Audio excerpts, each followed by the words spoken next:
that have come up, especially around sharing our sidewalks, so that the commissioner can hear a broad set of ideas and viewpoints from the community.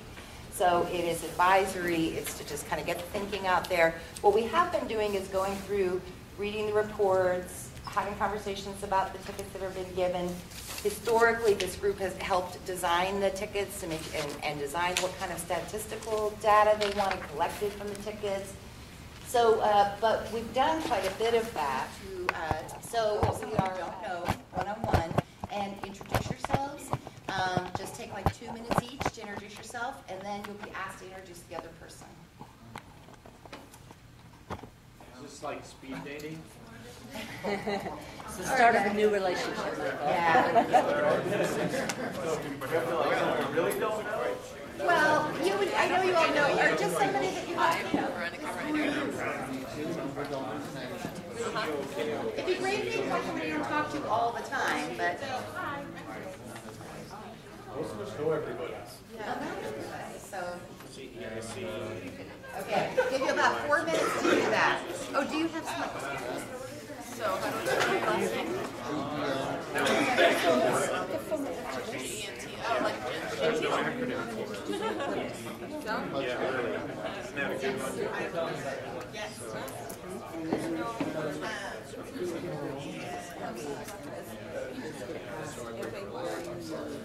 I'm Veronica. Reiner. R-I-N-A-R-D. And I do Briefly introduce the person you spoke with, okay? Just, their name and something you found interesting when you were talking to them, all right? Grace, would you go first? Sure. Thank you. So, this gentleman to my left is Michael.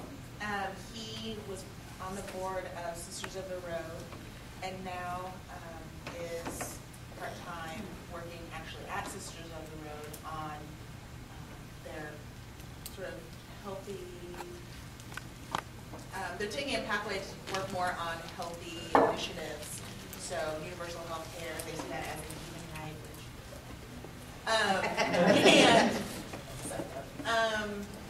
and so that's his passion. Thank you. Well done. Tiger? Yes, please. Okay. This is Grace. Grace is the community advocate for the mayor's office, and she's been doing that for 2 years, but in this particular job, but actually has been in the mayor's office for 5 years, meaning crossing mayors.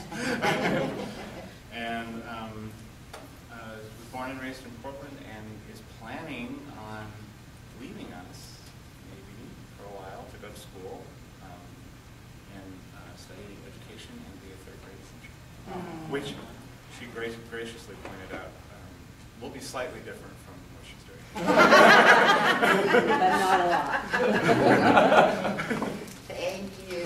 Ibrahim, would you go next? Yeah, this is Mike Bernard, and we work with crime prevention in the downtown area. And only thing I can say about him, he has his work cut out for him. He's gonna be around a lot.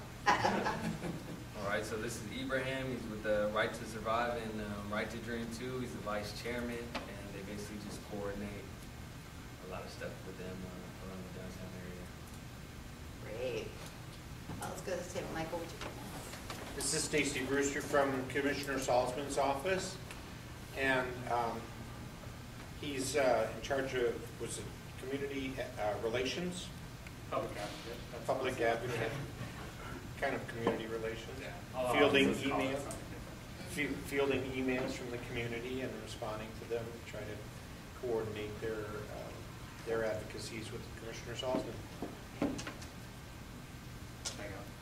This is Michael with the CEIC, which stands for Central East Side Industrial Council.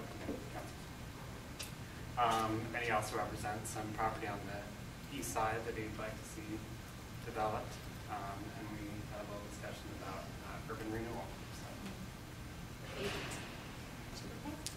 This is Veronica, who is the community relations person for the Travel Portland.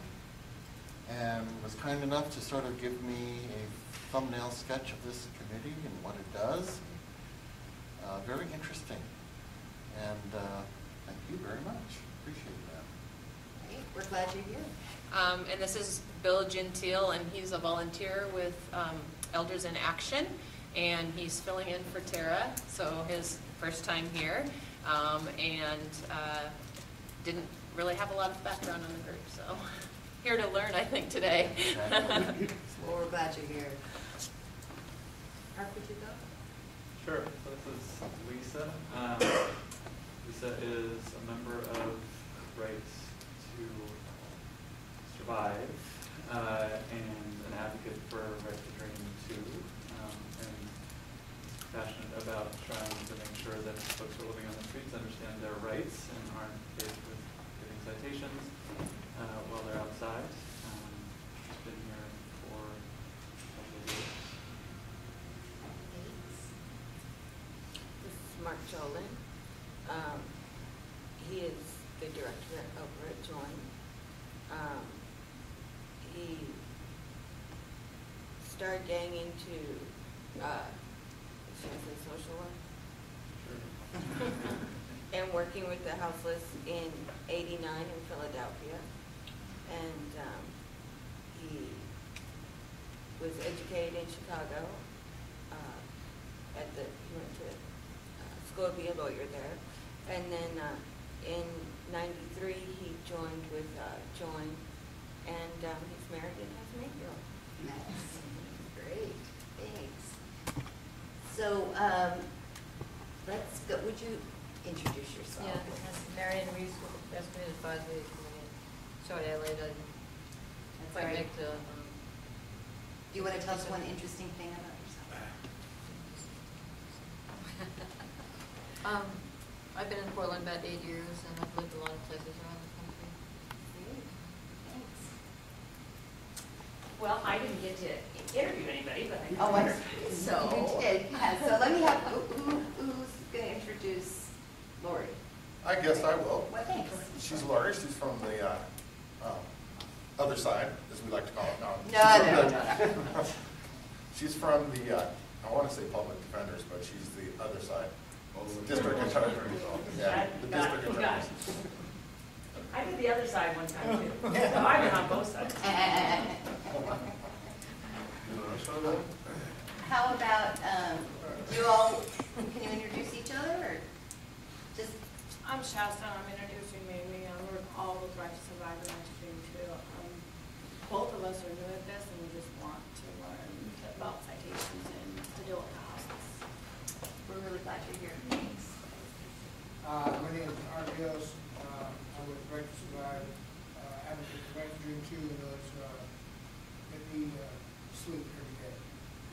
Gentlemen folks are very awesome.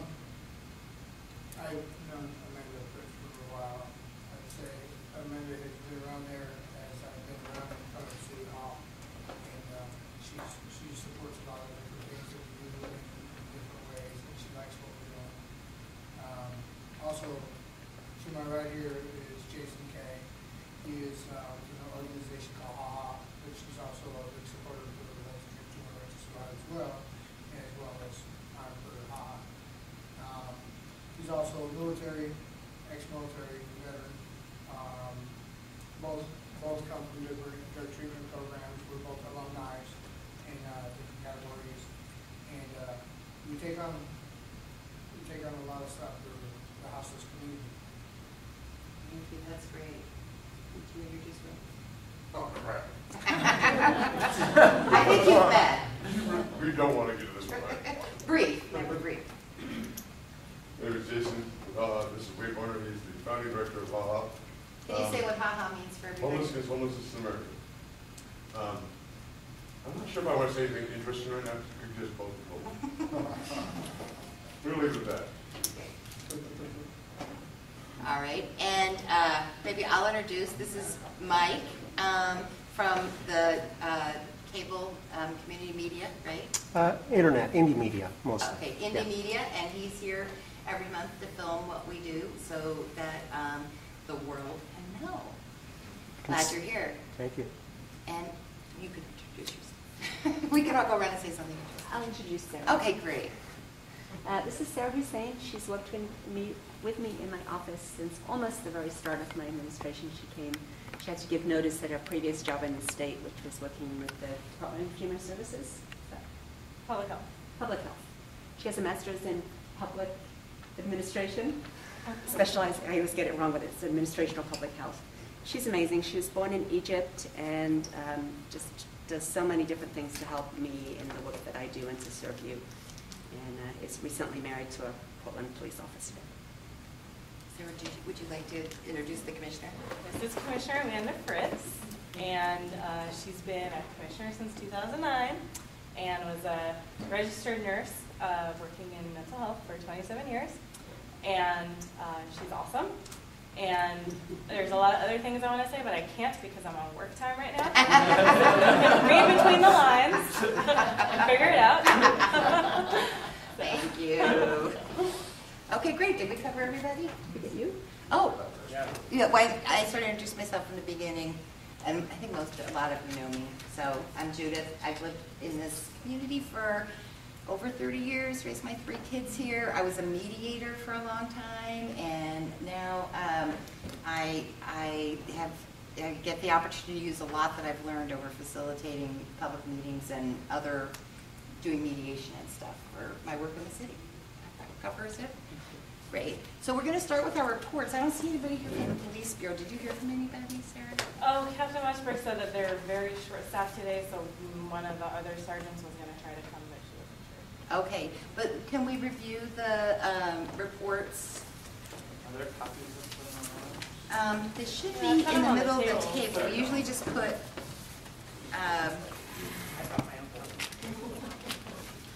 so this includes April and March, right?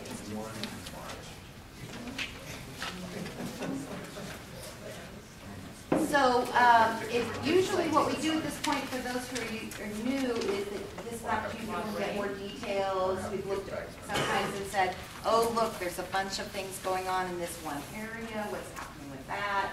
Every now and then there's a report that one of the tickets is outside of the area, and so that feedback comes and the police take it back so that they can do better training with their folks. Is there anything from the report that anybody wants to highlight or talk about? Just given that everything seemed to happen on a clear and sunny day, I'm assuming these were basically almost one interaction, or very, I mean, it seems, there haven't been that many places for the past couple of months, so they must have been like very concentrated. 3 of them were 4-12. 3 of them were all on the same day. At the exact At the same time. So was there an encampment under the Hawthorne along that sidewalk stretch right to the Hawthorne on the west side? Were there people camped out there again? Not that I know of. No, I was going to say, the only sidewalk that they could possibly give that would be Hawthorne Bridge would be the one right next to the seawall, or if they were sitting on the one that goes up, loads up into the bridge out there. Along Front Avenue, on the west side of Front, there's a little stretch of sidewalk. And last year, maybe 2 years ago, people really set up shop under there for quite a while, and eventually the police posted. I'm just wondering if maybe there was a group. There's been one down there since I've been 1 or 2 people here every now and then. So I walk through there quite a bit. Yeah. Do you know anything about this, or you wouldn't, right? That would be. I know there wasn't a camp underneath the Hawthorne Bridge because people have been asking. And Right. I think every officer I've talked to said, no, not really. Maybe there's people there occasionally. To me, it just feels like, they're all at the same time in the morning. It's a possibility that someone was trying to find a spot to sleep, all at the same time, and it just made a fluke. I haven't heard anything myself about any type of someone trying to rest, trying to sleep. I get phone calls and people ask me all the time, hey, where can I go? And I send them to different places, and this is one of those spots I wouldn't send to. So yeah, to me, I think it's a fluke where someone was just there at the time, Plus, if it was in the old spot on the sidewalk there, it'd be NATO Parkway, not under the Hawthorne. So what I'm thinking is the only sidewalk, the only 2 that they could possibly do that would be under is the 2 that run under. And that's like a 12-foot section of 200 plus feet of, and it's all at the same time, it's on a sunny day. So if you take those 3 arrests out, what were they doing the rest of the month and the month Okay, before? now they are arrests, this is about the citations. Written warning. No, this Written- is. this is Well, written that's warning. well, that's what I'm saying, there's 4 of them, but 3 of them happened at the same time on the same day. Wait, the question was 3 that are exactly the same. That's what I'm Right, talking about. on the front Those page. are the ones we got there. So, And and it was it only seems one like item. really, we could speculate, but we won't know until if someone's able to come from the Bureau, but if they're not, Sarah, would you mind following up into a note to them about that question, more information on that? I guess just in general, there's very few. Yeah. Yeah. And do you think it's every 3 because of right to drink too, they all go there and sleep? Say that again, Ibrahim, I'm sorry, I didn't hear you. It's getting better because they're all being able to sleep and right to drink. So we need, so this should show we need more right to drink too, right? Or it could be because we've been handing out these lovely gift bags that have a tape measure, some chalk, the rules of the road, AKA the one that the city given us, and we even put in a red book here so everybody knows where they can get their stuff. And I've handed out over 60 of these so far. We got another 40 we're going to hand out, and then we'll make a new batch of them. But that's been helping to not only get the officers but also the homeless involved in their own self-policing, so they can whip out their tape measure and go, "Oh, you're wrong." And I have actually 2 incidents right here on my phone of a clean and safe officer telling a homeless person that they could do something, they could not do something when they could do it, and harassing them because of that reason. So, we've got to have a better control over the private security that is tarnishing the reputation of the good people that are out there. It's that famous 10%. Great. So, great, thank you. Wait, those are cool little bags. Is there anything else on the tickets? Because actually, I was thinking there are new people here, and it would be really great to hear a little bit about what our Right to Dream 2 is and Right to Survive and how they're different. Is that all right with everyone? Because I don't think everyone understands. We're good to move to that? Ibrahim, would you be willing to just tell the group what those are? Right to Survive is a houseless advocacy group that have the houseless community and learning their 3 rights, their constitutional, human, and civil rights. And we also go into the houseless community, helping them address situations, as Wade said, dealing with clean and safe and being swept from different campsites, being given citations where to sleep and where there's nowhere to sleep. That he asked me, was it enough room in the shelters and subsidized housing? I said no, and plus it's not enough affordable housing, and that's where Mark Jolie and them come in and try to help people get affordable housing. So we do a lot of intertwine and intermingle with a lot of services. And Right to Dream 2 is an action of Right to Survive, where we've seen it wasn't enough shelter space and affordable housing to get people off the street. So we have a plot on 4th and Northwest Burnside where we pitch tents and let people come in and sleep overnight for at least 12 hours. Thank you, Ibrahim. And actually, does anyone have the figures handy? There was the last census that was done. Is it 1,700 people in excess of all the shelter beds? When all of the shelter beds told, there were 1,700 individuals that we identify sleeping outside. I think folks probably feel like there are more, but ones we could actually account for on that one night. Can you say a little about what that looks like, the sense, how you do that, how that's done? Yeah, it's a one-night deal. We have about a week within which we can do the count. So we both have volunteers out in the community over on the night of the count, the day before, the day after, asking, were you sleeping outside or where were you sleeping last night? And then providers who have relationships with people who we know are sleeping outside, like Join, we can tally those folks, so we didn't necessarily see them that night, but we know that they're outside because we're working with them. And then folks who come to shelter, seeking shelter, are asked if they're turned away, where are you going to go? If they report that they're going to be outside, then they'll say that. We get a lot of support from public safety around identifying where they have seen people camping, so if we don't know, so we got the sheriff's office, they identified where they had encountered folks out, because it's all of Multnomah County. So there are a lot of wooded areas out in Multnomah County, or east, where we're not always present. So then once with those sites identified, we sent volunteer teams out to try to find folks in those camps.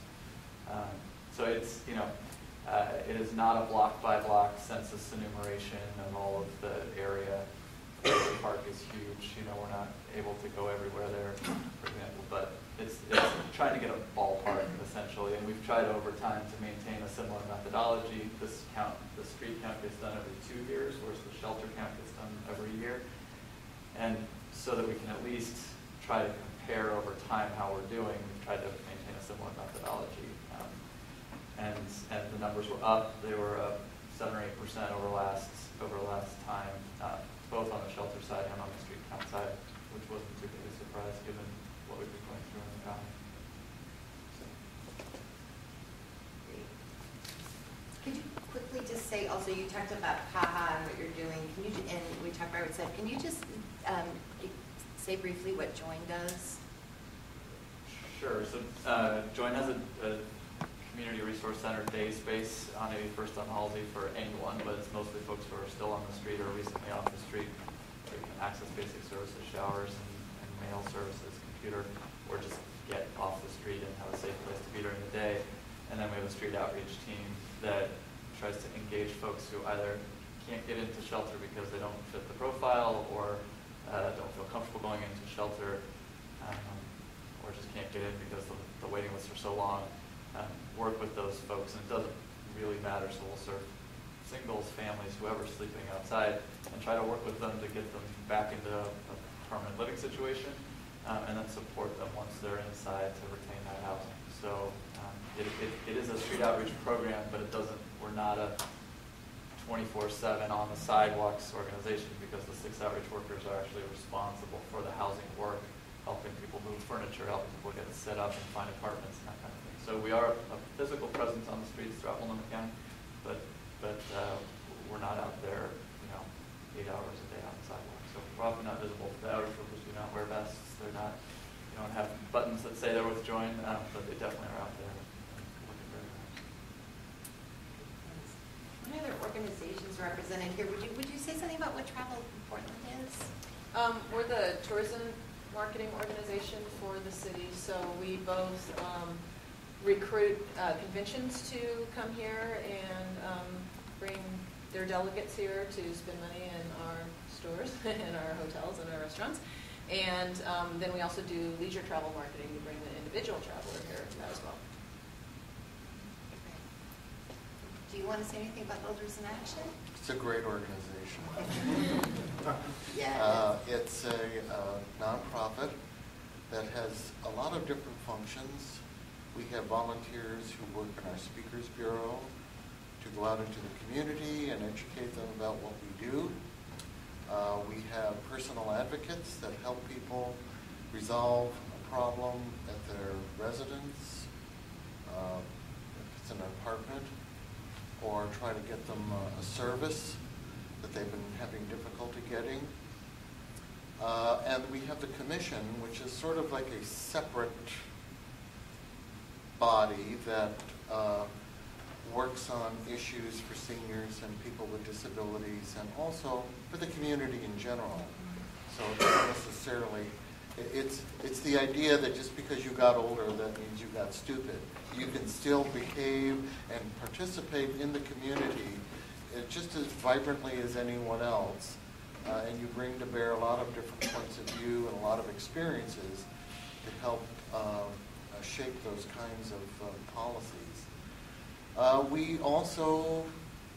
do not endorse candidates, but we do endorse or take positions on ballot measures. That's one thing we can do at the commission. So it's a pretty diverse organization, and it functions fairly well. I'm very happy to be a part of that. Great, thank you. Is there anybody else? I'd just like to say one more thing. The Veterans Administration opened up a new office down on First Avenue at the Oak Street. If y'all don't know about it, you can tell homeless. It's both advocacy and for homeless veterans, where they can go and get their VASH grants and stuff. So if they don't know or you have not known about it yet, that's where it is down there. So if you know any veterans that are in need, or homeless veterans, please send them down to there, because they'll get their housing almost as soon as they walk in the door. And could you say something about Sisters? So Sisters of the Road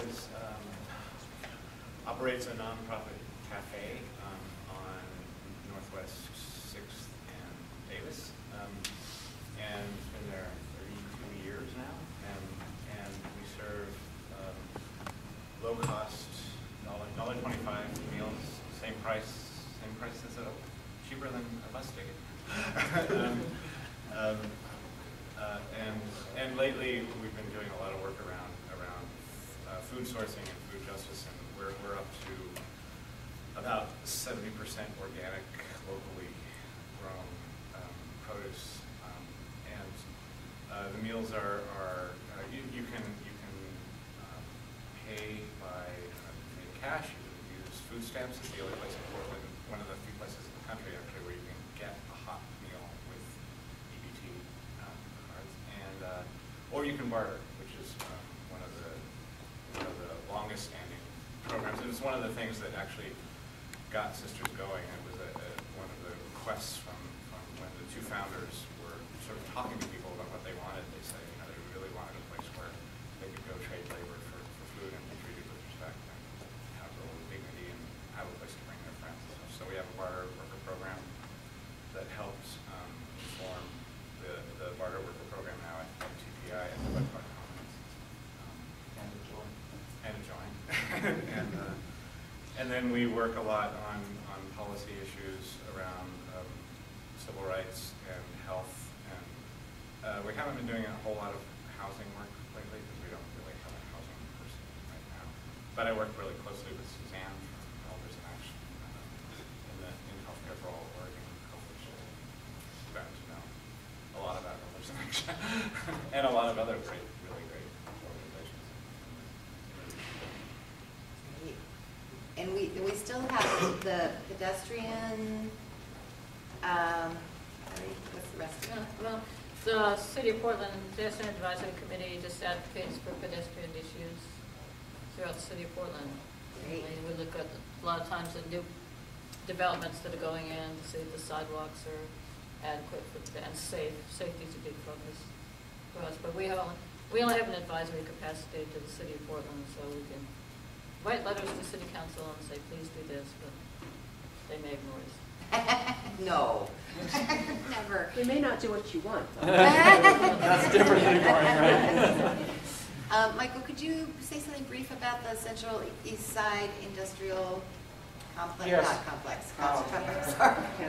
I not only represent the Central East Side Industrial Council, but I also bring messages back to our Alliance of Portland Neighborhood Business Associations, which is up to 50 business associations now in the city of Portland, and we're called Venture Portland now, and basically try to keep them abreast of the fact that I attend this meeting, and that we are dealing with sidewalk issues in the downtown, and that this could stretch into their neighborhoods if they see a need in their neighborhoods to address any type of activity on the sidewalks that is damaging to business activity. And my point of being here is to try to bring an understanding of what our business owners need in terms of some kind of focus on what it takes us to conduct business and to draw a healthy clientele, and at the same time be sensitive to the needs of the people in the community and the people who don't have a place to go and need a place to go, and somehow be an advocate for that type of interaction between the business community and people who really live on the streets, and to somehow better that situation for both communities, which is our community. And Lori, would you just say something about what your The role district is? attorney's office. Well, obviously, most people know that the district attorney's office is the office that prosecutes people who commit criminal activity.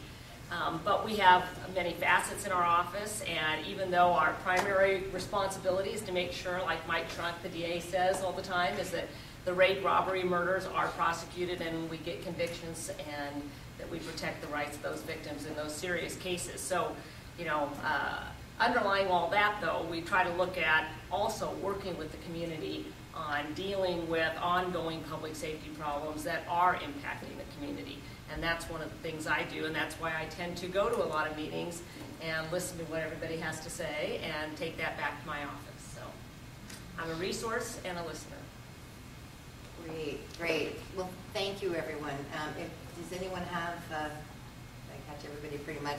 I appreciate hearing all the pieces. I was talking to a friend recently, and he was talking about everyone has a responsibility in community, you know, and I've been thinking a lot about that and how everyone here has a responsibility. We may come from different perspectives or have different parts of the community that we are focusing on, but I thought that was a really nice way to think about it. So everyone here has responsibility that they're bringing forward, as opposed to sides, because I'm not a sides kind of gal. So, are there any updates or other reports regarding the sidewalk stuff before we do the next small group piece? I was just impressed that the numbers were so low in March and April. Yeah. It's kind of odd that we only have one. One in March. One in March, and all of a sudden, and then 6 in April all of a sudden? Remember, we had the wettest March on record, so maybe people weren't hanging out outside as much. No, all the guys didn't want to get out of the Situation cars. that things are improving. So there could be a lot of reasons. I mean, this is a lot's happening simultaneously, which is really how it works, right?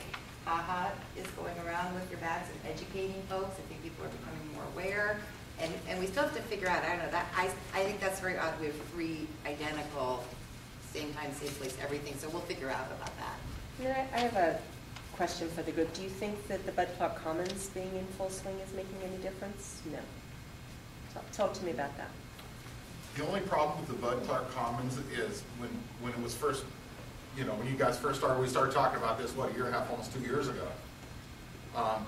There was supposed to be this great outside day area where people could bring their dogs and stuff, and yet there's more room in the bathroom area of that than there is in the outside area, and yet we have that huge lot and the lot across the street that was used for the construction of the rack that could easily put tents in there. And this is one of the proposals that HaHa and a few of the other people are going to get together and do this, is coming in and taking over a space like that and running it at no cost to the city at all. Okay, but before we go off, because that's slightly different. I'm just saying, there's all kinds of things like that we can do that we're not doing, and because of it, the businesses are upset because nobody has a place to go during the day, and they have people, mostly the private security, and that includes all of the different private securities that are hassling people in downtown, telling them that they cannot do things when they actually can do those things. And you know, we would like to just get a better understanding among both private and the public security exactly what the rules are, and the rules are laid out right here. Wait, because I want everybody to get a chance. Okay. I mean, I asked a question, so it's not that I want to hear, that's the way but I I'm answer. asking you to stay on point. Thank you, Michael. Well, I've noticed a marked increase in people on the street over in the southeast area. Maybe that we're getting a little bit of movement from downtown over to southeast, but there's a marked noticeable increase of people that are living on the streets over in the southeast area. And we have some rules under which they can do that too. So we over in the southeast area work with a private policing organization, and some other people in the local police that have set up a little office by St. Francis to, you know, let people know what the parameters are under which they can use the sidewalk. So we're getting some cooperation, but there's quite a camp around St. Francis Church and the bakery to the west of that. And with a new business going in over there, the Pearl Bakery, I'm real curious to see how that is going to be affected. But that's just one thing we've noticed over in the southeast. Thank you, Michael. Ibrahim, and then Did you have a question? Well, yeah, just a follow-up. So it is specifically concentrated around St. Francis there. You're seeing more tent-type structures set up? I'd say between St. Francis and Morrison and Grand, there's kind of a community of people that move in that neighborhood. But it's more than it has been. Yeah. There's been quite a number of folks out there for as long as I can remember. Yeah, but Ibrahim was next. The reason for that is because this time of year, as this young lady said, they the tourist entity for Portland. That this is tourist time. You have the Rose Parade and everything. And the police generally do a sweeping. When I mean sweeping, moving the homeless people that's in the pack in a certain area away from the downtown area. So they have to so they migrate over there, and then the southeast side says, no, you can't be here. They send them back. And this generally happens, and that's what this time of year is that a lot of small encampment sites are being forced to the southeast side. Did anyone else have a reflection on, so what I heard to the Commissioner's question was that a possible reason that the people wouldn't use the Bud Clark Center is because of the not being able to take their animals with them. There's not an outdoor area to be used that people had anticipated and hoped for. Did people have other experiences with that, Ibrahim? And another reason, just Friday, they established a homeless community court in the Bud Clark, and seeing police force there is kind of scaring people away from that area because of the sight of police being there. But I was told that's only once a week, so it's news, so that's something we have to tally up and see what's going on. So why would you expect they're scared of the police? He has any homeless person. Come spend a few days on the streets and find out what we go through. Back to the commissioner. Well, I'm a pretty busy guy, and I don't have a lot of time to spend any time in the streets. I thought I'd ask instead. Because regardless of what we're doing, So, we'll go to this later. well, wait, we can get to that, but I wanted to, you had a response, I just wanted to stay on and see about I've the got a Bud Clark. response and a question for the commission. For when you asked if the Bud Clark Commons, we feel the Bud Clark Commons is whatever. I remember just before the Bud Clark Commons opened, there was this big old spiel that it was going to be put there to help whatever the most needed people were. We have a gentleman that comes to the rest area every day. Okay, I have tried to get this guy into several different places, trying to talk to people at the Bud Clark Commons. Okay, guy's in a wheelchair. He's a veteran. Just he has some serious work done, surgical work done on. Okay, and this guy, he's got Quinn as his case manager, Terry. Okay, so what happened to the inmates? My question to you, Commissioner, is what happened to we're going to be able to put those that are really needed in there? Because this is a guy that really needs some help, and I don't know what else to do to help this guy. Mark, looks like he is. I mean, I can help. You want to answer that or you want? No, okay. Can I go ahead? So it is true. I mean, they wanted to get the most vulnerable people out there into that building, and they used an assessment tool, which from our perspective has turned out to be pretty good in terms of who's living in those units. They got some very, very sick people into those units, but there are 130 of them, and you and I both know there are a lot more than 130 very sick people out there. And the moment they started doing those assessments, they had a list of vulnerable people that was twice as long as the number of units they had available. So it's one of those things where they're serving the right folks. That's my sense. I mean, some of our very most difficult people who would have died out on the street, but for this opportunity, they're in that building.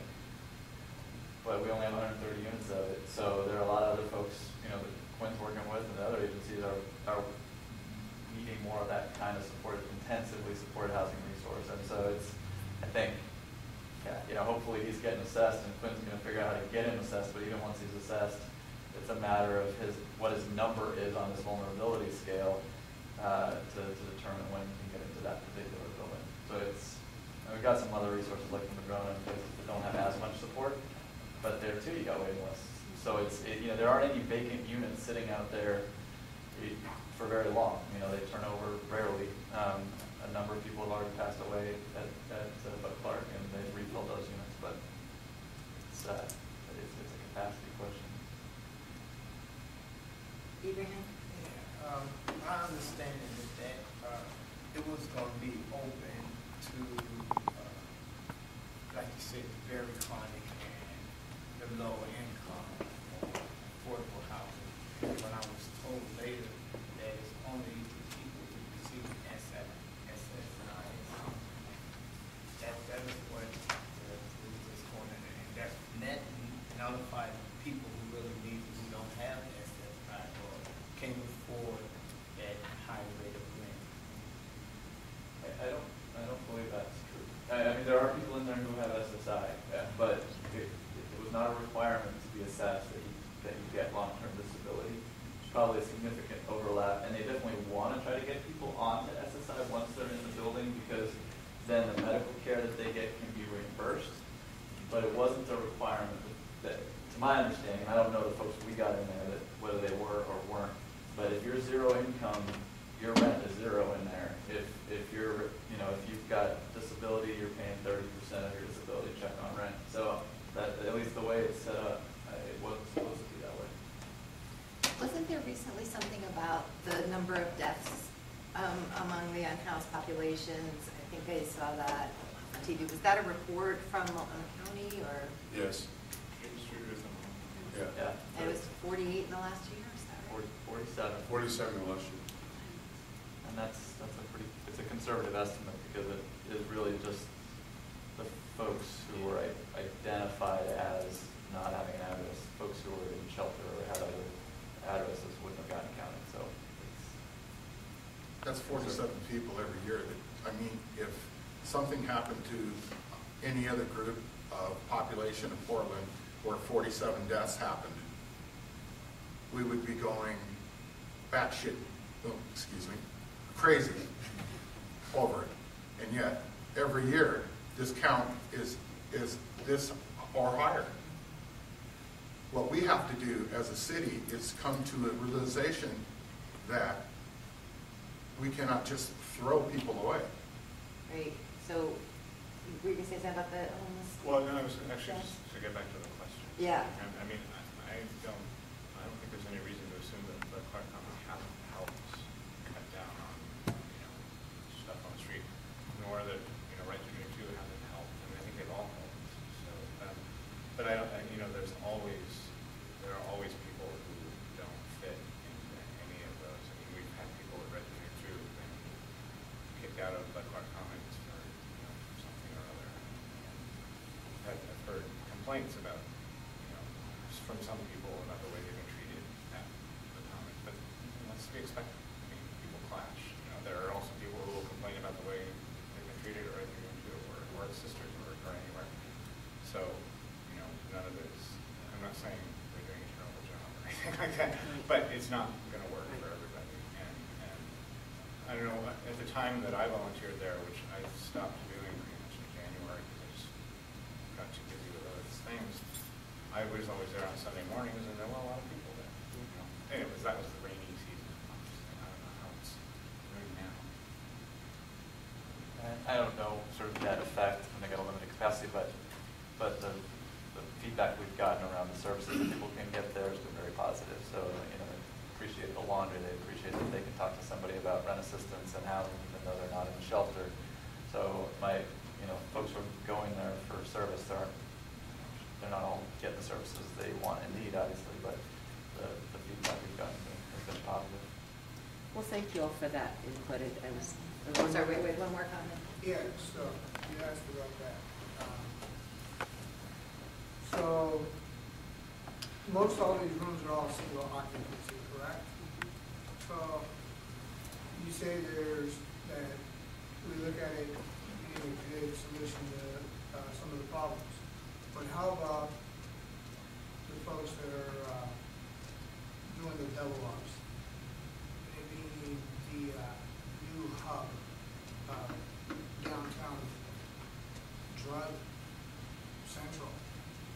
You know, there's that constant basis of a lot of people sitting out front, waiting to see their friends for another fix, or to sell something, or to get something, or to come stay and sleep. You know, that's why we're starting to see a lot of people, you know, not be around for a little while, and then all of a sudden everybody's out and about, because now the sun's out. A lot more people are going to be out. And once again, we're going to probably go like we did about 4 or 5 years ago during the summer, where we had a lot of deaths that happened.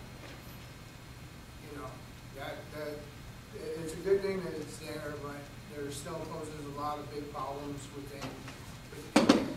I don't know what you're looking at as like what kind of report card you're going to start doing for yourself to look at each unit and talking to folks. It sort of kind of needs to get away from people thinking it's a complete wet building over there. Nobody's caring what they get away with over there. I thought it was supposed to be for those folks, you know, that were being targeted every time we're going to the hospital or in and out of drug treatments, you know, that folk. There are some there that are trying to do their best, but when it's constantly around them, you know, it poses a big problem.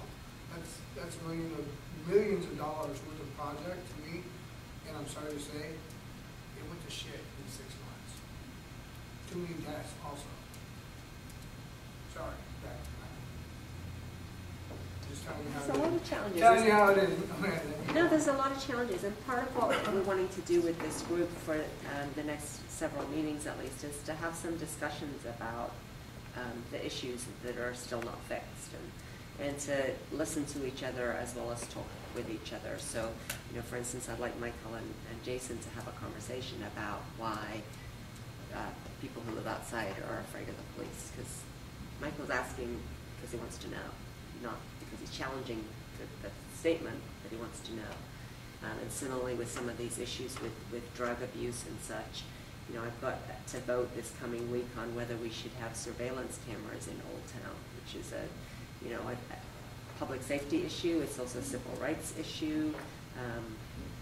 We've been funding some of the drug enforcement, the illegal drug enforcement areas to try to be, and the reason that we did that was because some of the folks at one of the houses was saying it's really difficult for us to stay clean when these deals are happening right outside on the sidewalk outside.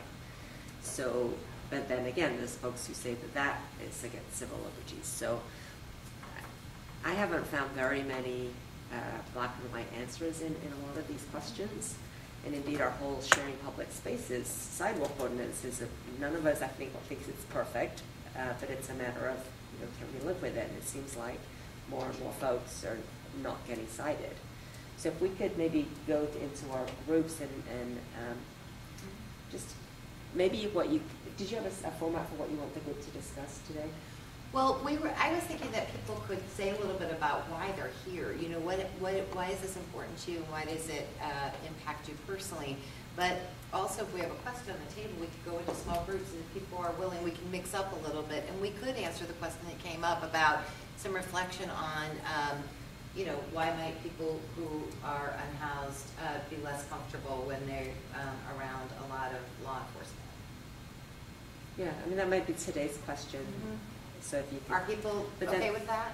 And another suggestion or request that I have is if you could maybe on the back of your citation thing write down what are some of the other questions that you think might be useful for us to discuss. You know, what would you like people who are, you know, as Wade said, on the other side to know, or what would you like to know about impacts? The more we understand all of the viewpoints, that's going to help me in figuring out how I vote on various things. So I'm not going to join any of the small groups today because I think having the commissioner there tends to skew the conversation. But I'm going to stay so that we'll have our report back after maybe 20 minutes, if that's okay with everybody. Okay, so what I'm going to, yeah. Is there going to be time then for future agenda items, stuff like that? Yeah. Or you can put those down on your list too, you know, for Oh, yeah. all future agenda items, whether they're Okay, questions or. so let's take 15 minutes, and if people who are either advocating or are houseless themselves would be willing to mix up with some tables, let's have 3 tables worth, I think, but we can do 4 tables, but mix up so that we have, because if you ask the question, you want to have thoughts from people who know. Yeah, Bill, would you like to join us over here? Bill? Assumptions to look for new insights, sincerity, speak from your heart or personal experience, and brevity, so go for honesty and depth, but don't go on and on. So I'm going to share these. Are you, how are we going to do this? Is this a full table? Great. So let's talk about what are some of the issues, and I think, is Sarah still here? Sarah, can you jot these down as they come out? But some of the issues that, you know, questions that you'd like to have future conversations about. Like, I think it's good to have like one question at a time, because obviously there's a lot to say about each piece. Does anybody have like a burning desire to have conversations about anything else? I was going to say, too, it'd be nice to have this conversation when the police are able to be here, too. Private security. Private security, one. Proper training. Park rangers in downtown parks, so they've taken over the downtown parks in terms of patrol during the day. It'd be nice to kind of hear from them what their enforcement strategies are going to be. Great, so we'll make contact with the park rangers to see if we can get them to come in and kind of talk about what they're doing. Michael? Well, we touched on 2 reasons for the antagonism in the encounters that between people, between groups, and one was abuse. People feel abused by authority, but we also mentioned the fact that that can be flipped around too, that people are abusing authority. I don't mean that people who have authority are abusing other people. I mean that people are actually abusing the people in authority. And so we kind of all shook our heads, yes, that we agreed that both sides of this population needs a little more training and a little more education about how to be more compassionate with each other and how to give more, hesitate to use the word respect to each other. But I guess the one sentence view of this is, how can we heighten, you know, the understanding for each other's position in society? And then of course one of the other things is why are they antagonized by police or authority figures is that they're just doing illegal activities. And well, that speaks for itself. It's pretty obvious. But one of the other subjects we touched on was when you're told to move, when you're told to get off the sidewalk or to move along or whatever, we were wondering, where is that person supposed to move to? And when that person is telling someone to move, what help are they being in facilitating that person's movement to a place that would accommodate that person's needs? I mean, where's that little touch of compassion for that person in authority who says, move along, you know, hits the bench with the nightstick or whatever, to give them some resource to move them to heighten the level of compassion in our city here, so that we start to approach each other with more concern for each other's position in our daily lives. Well said. It's an ordinance, I think 686.007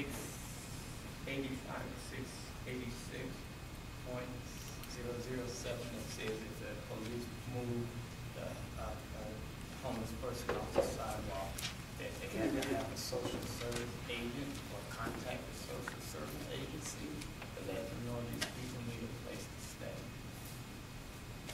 Yeah, right, Mark. Because it's considerably more, the way it's been interpreted, there are far fewer situations in which that requirement applies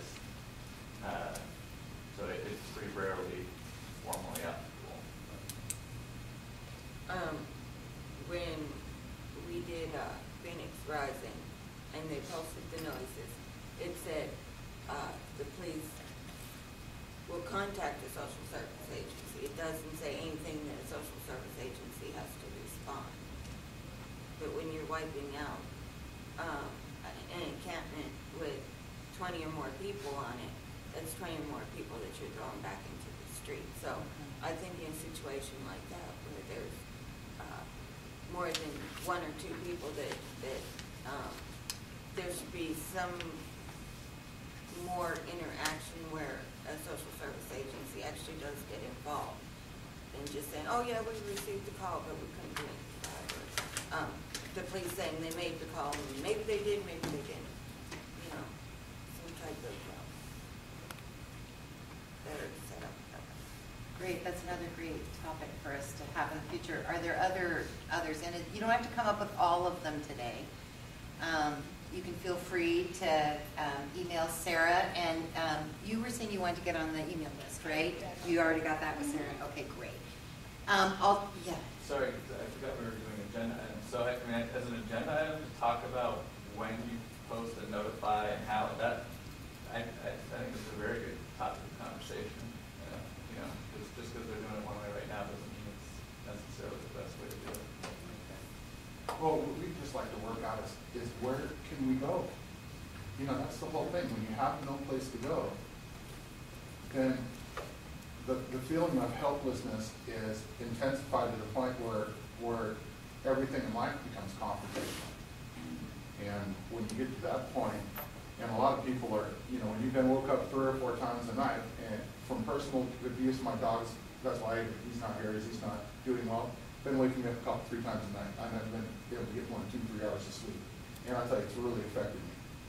And then I started thinking about that when I was homeless and that kind of stuff was going on, and I'm just going, now I understand how it is, but how are we going to get from there to where we have places for these people to go and feel safe? That's all I want.